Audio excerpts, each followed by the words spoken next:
Nebraska took the field here on Tuesday. It was their first day in full pads, and we caught up with head coach Mike Riley, offensive coordinator Danny Langsdorf, several players and assistant coaches just to get their thoughts here on this first day in pads. This was the first day of extended interaction between our offense and defense. It resulted in, I think probably some just really obvious give and take. It was good for us too. It was a little bit hot, but we're not out there overly long time. But I thought overall it was a good start in full gear. We've spent a lot of time just putting in plays and practicing individual skills, so it was good to do this. I think you get into the dog days of camp a little bit on day 5 and 6, and right in here is when it's, everybody starts great, a lot of energy. It was a little cooler. You get a little tired as the camp wears on, and probably show it a little bit today, but they got to fight through that. Everybody's got to fight through that. The heat definitely played a factor. Did it? Yeah, we're just a little, we were in shape, but the sun was draining us a little bit. The offense kind of had a sluggish day, but overall it was all right. Through 5 practices, Nebraska still hasn't suffered any major fall camp injuries. Michael Rose-Ivy at linebacker and defensive back Chris Jones, though, did go down with some minor bumps and bruises. And really, I think the main issue, though, as wide receivers coach Keith Williams said, is keeping an eye on those hamstring injuries that really plagued this team a year ago. It was okay. It's been good. It's been good. Guys, yeah, we haven't had any today. I think my son tweaked his today. But other than that, we haven't had any issues. He can't play anyway, so no doubt about it. And, unfortunately, I think he inherited those from me because I got guitar strings. My hamstrings are awful. So he apologized to him in advance. Meanwhile, at the running back position, a player that's come into fall camp, lean and trim, 225 pounds, has been running back Divino Zigbo, who's hungry to win a starting job.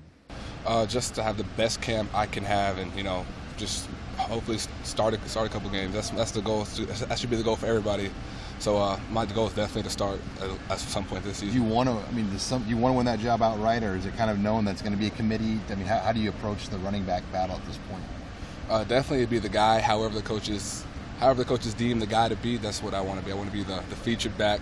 But we do have a bunch of backs that no matter who starts, will play. So I'm trying to get the majority. I'm trying to be the number one back.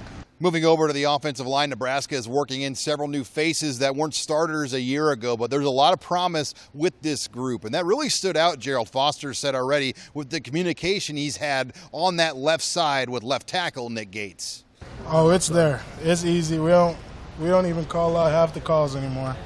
We know who's going to be there. We know if we need help with some kind of block. I feel like our relationship's growing well.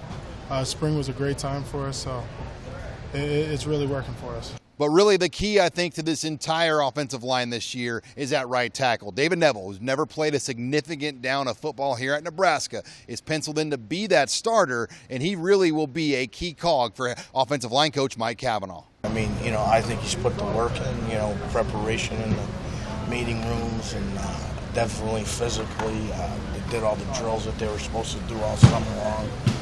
Mark Phillip and his crew did a great job with all those guys. I mean, just look at him. He didn't have shoulder girdle before. He didn't have the freaking biceps. He's really transformed that body, which is awesome. Plus, he's a good knee bender for a guy that's 6'9", And then finally, quarterback Riker Fife has come into camp really healthy. A year ago, he didn't train in Lincoln, so he came in a little behind the 8 ball, but he looks physically as good as we've seen, according to Danny Langsdorf. But for him, it's also been a difficult time here in August. It's the first time in his life he has not been at a football practice or a sporting event with Sam Foltz, who's been with him since his grade school days in Grand Island. Not just football practice, but any practice my whole life with Sam, and just not having him there was it was a weird day for me. Just seeing him there was always nice, and just made things more competitive. I mean, we're just so competitive with each other.